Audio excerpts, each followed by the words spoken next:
Page ends. I mean, we have an article right now about CPS visiting all parents' homes. You can go read the bill. Or like when they had national compulsory service in the bill, it said national compulsory service. People couldn't believe it in another bill. Or how people couldn't believe that he wanted national service even when he gave speeches and his chief of staff gave speeches. And those are in the Obama deception. People didn't believe me that Obama was the key person getting the votes for the banker bailout. But we have Nancy Pelosi bragging and Obama bragging and him on the Senate floor saying you've got to pass this. Webster, do you want to tell him about the health care bill, about the rationing and all this?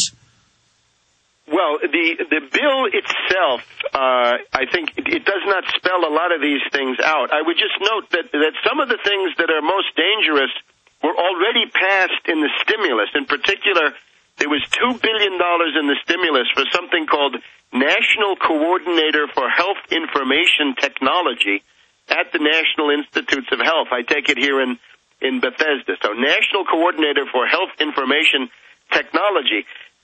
You have to realize that the people who are going to staff these boards are Malthusians, right, in the same way that Holdren is, and they believe that population reduction. Obama's brother is involved in it, and he says no health care for old people. Well, I mean, Webster, what are you saying? I mean, I've scanned over the bill. I actually have a rundown here with the pages, and I've checked it. This is so nightmarish, I can't even describe it. You're saying there's stuff. I'm trying to say that some of these boards that are neutral, that don't spell out what they're going to do. I'll give you an example. It says the boards will decide, and then people have gone and looked at who's on the boards, and they're all making eugenics statements. Yes, precisely. There's one called MedPAC on steroids. MedPAC is something that's been around for a while. It has generally been blocked by Congress. So MedPAC on steroids means essentially the death panel, right? What people call the death panel would be MedPAC on steroids. And this would be a bureaucracy similar to the British one that denies you care, saying the calculation is if you're 75 years old and overweight and you smoke, then you're of no value to society. And you go on the human junk heap and there's no doubt these bioethics boards are set up for that. But you hear them on the news with the code words. They say, well, there are too many, useless tests, and then they won't even do the test on your heart to tell you've got the blockage. I mean, people say we're lying about England. England admittedly rations care massively. Certainly. I also think you've got to look at the people. See, part of the stuff is who's going to be carrying this out. I mean, you look at Obama, you look at the fact he was asked, my mother is 75 years old and she wants to live. This was back in June. She wants to live. So his answer to that was, we can't make public policy based on subjectivity, meaning the fact that you want to live is of no consequence to me, and therefore... Well, he said he didn't know if he should keep his grandmother alive. Precisely. He's got stories about that. And then this is the famous, if the operation is not suitable, maybe just a pill will be good. Now, that means, essentially, you'll be put into a hospice and given pain pills, and you will die there. I think it's extremely... sinister. The other story, of course, about his mother is that he had an ethical crisis because she had a hip replacement operation during the time she was battling cancer, and he thought that this was a dubious ethical virtue. This is the same man who has shoveled $24 trillion across the room into the hands of these zombie bankers, derivatives artists, and hedge fund hyenas. Let me ask the caller, does that answer your question, Chris? That question, yeah, but I wanted to get into one quick thing and let you get on to the other callers. About forced inoculations. I work at Walter Reed, and we had a memo come down from command stating that we had to get forced inoculations. Stay there. The good old folks at New Silver Solution, and the website is supernaturalsilver.com. Supernaturalsilver.com. This is something that kills bacteria, viruses, you name it, well documented. They've got it down to a super small nano-sized particle. Supernaturalsilver.com. Check them out at Infowars.com. Supernaturalsilver.com. Ladies and gentlemen, the globalists are making their move on the open borders, the gun control, the eugenicists, government health care, the cap and trade, new wars, their spy grids. They are rushing it all through because they know revolution is here. The people are waking up. So make sure that you realize we're at a historic crossroads. We're going back to your calls. Let Chris finish up what was happening at Walter Reed, the military's biggest hospital, according to what I know. But We can ask him. The issue is, that's another thing. I get emails every day going, you liar, there's no plan to forcibly inoculate. There's no plan to make people take shots. And I'm reading what the World Health Organization says. I'm reading what the Pentagon's saying. I'm reading what Northcom's saying. This is even on TV. But then people go, well, they won't say if I've got to take shots or not. All the nurses and doctors I know have been told, you got to take it. There's no law. They're just saying you have to take it. There's an executive order and then a UN law, a UN treaty. And so, yes, they are attempting, just like with a smallpox shot 6 years ago, to order all these first responders to take it. 14 million of them roughly in the U.S. Nurses, doctors, county workers, federal workers, police, sheriff's deputies, firemen, key infrastructure folks.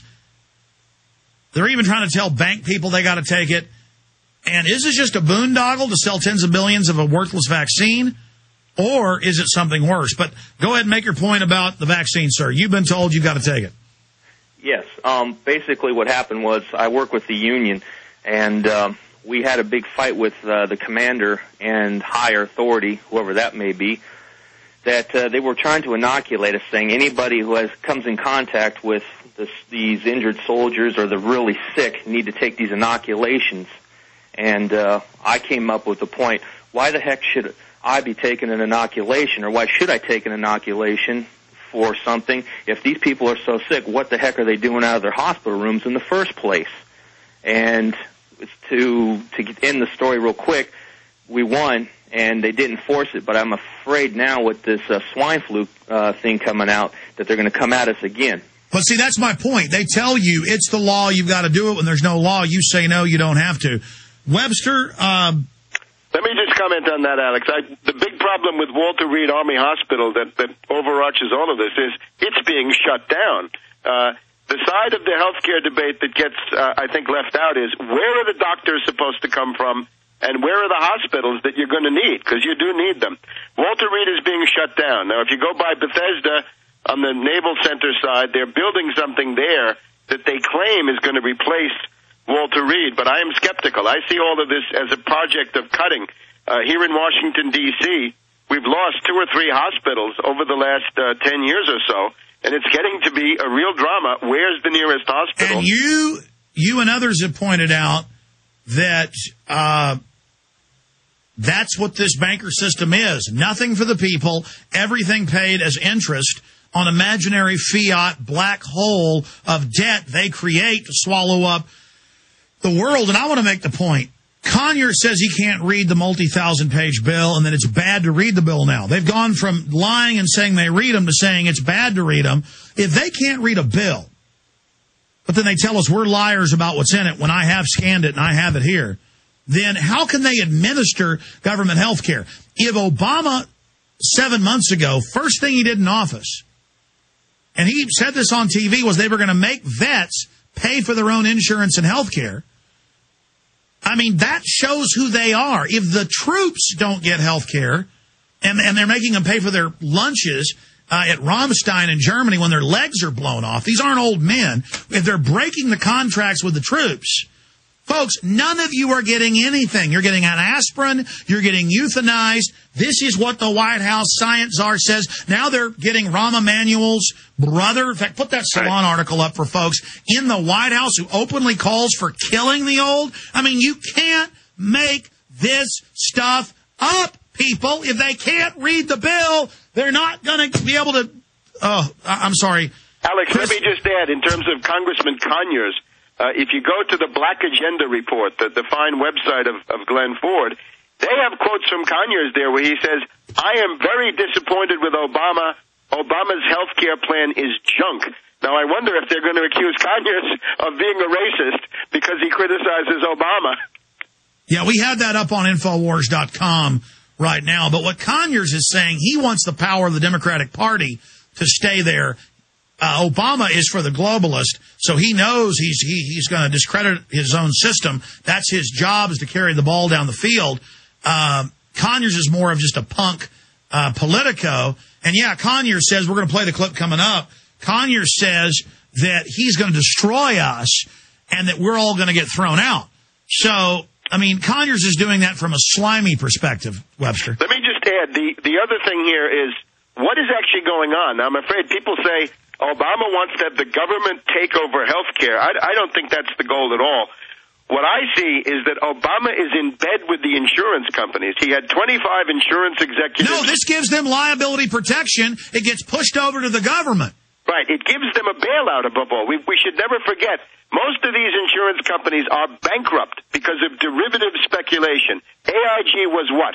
An insurance company. It's bankrupt a million times because over. it set up a hedge fund in England. Exactly, Webster. The Hartford got $3.5 billion off the bailout. They're bankrupt. MetLife just reported $1.5 billion losses from derivatives in the second quarter. The Obama plan is this. Talk about single payer. Well, not even talk about it. Talk about a government option.